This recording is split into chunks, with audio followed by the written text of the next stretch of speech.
11 सितंबर 2001 एक ऐसा खौफनाक दिन जिसने न सिर्फ अमेरिका बल्कि पूरी दुनिया को हिला कर रख दिया, जब अमेरिका में मौजूद उस वक्त दुनिया की सबसे बड़ी बिल्डिंग वर्ल्ड ट्रेड सेंटर को अटैक करके गिरा दिया गया और इस अटैक ने करीब 3000 लोगों की ज़िंदगियां ख़त्म कर दी।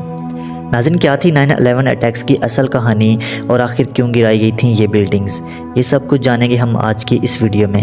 नाज़रीन, ये बात है 11 सितंबर 2001 की, जब अमेरिका में मौजूद हर शख्स अपनी नॉर्मल ज़िंदगी गुजार रहा था और तमाम एक्टिविटीज़ बिल्कुल रूटीन के अकॉर्डिंग हो रही थीं। उस वक्त के अमेरिकन प्रेसिडेंट भी फ्लोरिडा में मौजूद एक स्कूल को विज़िट कर रहे थे और पूरा अमेरिका इस बात से बेखबर था बहुत जल्द अमेरिका पर एक क़यामत टूटने वाली है। नाज़रीन, 11 सितंबर 2001 की सुबह 4 अमेरिकन एयरलाइंस ने डिफरेंट एयरपोर्ट से टेक ऑफ किया।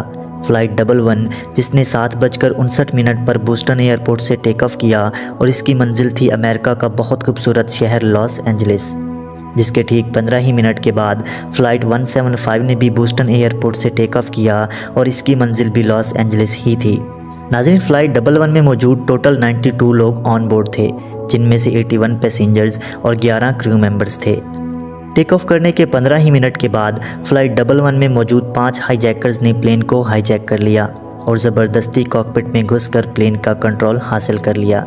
हाईजैकर्स में से मोहम्मद अता नामी एक हाईजैकर, जिसे स्पेशली प्लेन उड़ाने के लिए ही ट्रेन किया गया था, और वो जहाज़ को उड़ाने लगे। लेकिन जहाज़ को उड़ाते वक्त उनसे एक ऐसा बटन प्रेस हो गया जिससे जहाज़ करीबी कंट्रोल टावर से कनेक्ट हो गया, जिससे एयर ट्रैफिक कंट्रोलर कॉकपिट से आने वाली तमाम आवाज़ों को सुन सकते थे।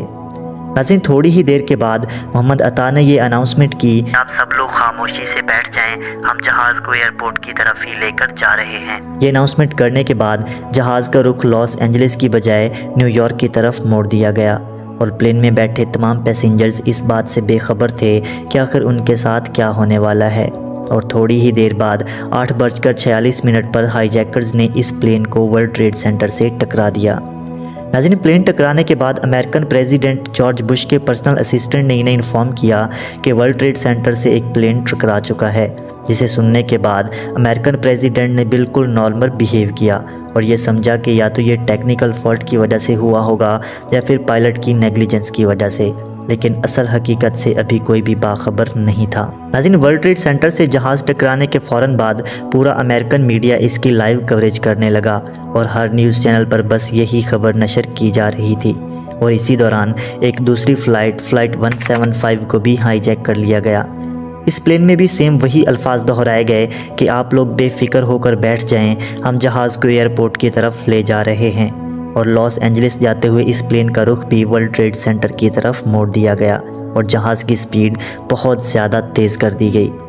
नाज़रीन, फ़्लाइट 11 के टकराने के बाद पूरा अमेरिकन मीडिया इस हादसे को लाइव दिखा रहा था और इसी दौरान फ़्लाइट 175 भी बहुत तेज़ी से वर्ल्ड ट्रेड सेंटर की तरफ बढ़ रही थी और देखते ही देखते दूसरा जहाज़ भी वर्ल्ड ट्रेड सेंटर से टकरा गया, जिसके बाद पूरे अमेरिका में एक खौफ की फ़िज़ा कायम हो गई। नाज़रीन, दूसरा जहाज़ टकराने के बाद जॉर्ज बुश के पर्सनल असिस्टेंट ने इन्हें दोबारा इन्फॉर्म किया कि sir, America is under attack. World trade centre से ये दोनों प्लेन टकराने के बाद पूरे अमेरिका में एक भगदौड़ मच गई। अभी अमेरिका इस बात से संभल पाता कि हाईजैकर्स ने एक तीसरा प्लेन भी हाईजैक कर लिया, जिसकी मंजिल भी लॉस एंजलिस ही थी। नाज़रीन, प्लेन हाईजैक करने के बाद हाईजैकर्स ने इसका रुख वर्ल्ड ट्रेड सेंटर की बजाय पेंटागन की तरफ मोड़ दिया, जो कि उस वक्त की दुनिया की एक मशहूर बिल्डिंग हुआ करती थी और अमेरिका की खुफिया एजेंसी CIA का ऑफिस भी इसी बिल्डिंग में ही था। हाईजैकर्स ने इस प्लेन का रुख लॉस एंजलिस की बजाय वाशिंगटन की तरफ मोड़ दिया और तीसरा प्लेन पेंटागन से टकरा गया, जिसके बाद पूरे अमेरिका में फ़्लाइट ऑपरेशंस को रोक दिया गया। पेंटागन से प्लेन टकराने के बाद हाईजैकर्स ने एक और प्लेन को भी हाईजैक किया और अमेरिकन एयरफोर्स को ये ऑर्डर दिया गया कि इस प्लेन को तबाह बर्बाद कर दिया जाए और इस बात की फ़िक्र ना की जाए कि इस प्लेन में कितने पैसेंजर्स सवार हैं। इन तमाम अटैक्स के बाद पूरे अमेरिका में एमरजेंसी नाफिज कर दी गई और तमाम अटैक्स का ज़िम्मेदार अल-कायदा को ठहराया गया। लेकिन उसामा बिन लादेन ने इस चीज़ को मानने से इनकार कर दिया और कहा कि हमारा इन अटैक से कोई ताल्लुक नहीं है। लेकिन 2004 में उसामा बिन लादेन की एक वीडियो मंजरे आम पर आई, जिसमें वो इस चीज़ का इकरार करते हुए नजर आए कि 9/11 अटैक्स के पीछे अल-कायदा का ही हाथ था। इन अटैक्स के बाद अमेरिकन मार्केट तेज़ी से डाउन होने लगी और तमाम कंपनियों की सेल्स कंसिस्टेंटली डाउन होती चली गई। ایک اندازے کے مطابق یہ کہا جاتا ہے کہ 9/11 اٹیک سے امریکہ کو $1.4 ٹریلین کا نقصان ہوا تھا اور 3000 سے بھی زیادہ لوگ اس حادثے میں اپنی جان کھو بیٹھے تھے۔ ناظرین، امید ہے آپ ایزی ورلڈ کی اس ویڈیو کو بھی بھرپور لائک اور شیئر کریں گے اور ایسی اور انفارمیٹیو ویڈیوز کے لیے ہمارے چینل ایزی ورلڈ کو بھی ضرور سبسکرائب کریں گے۔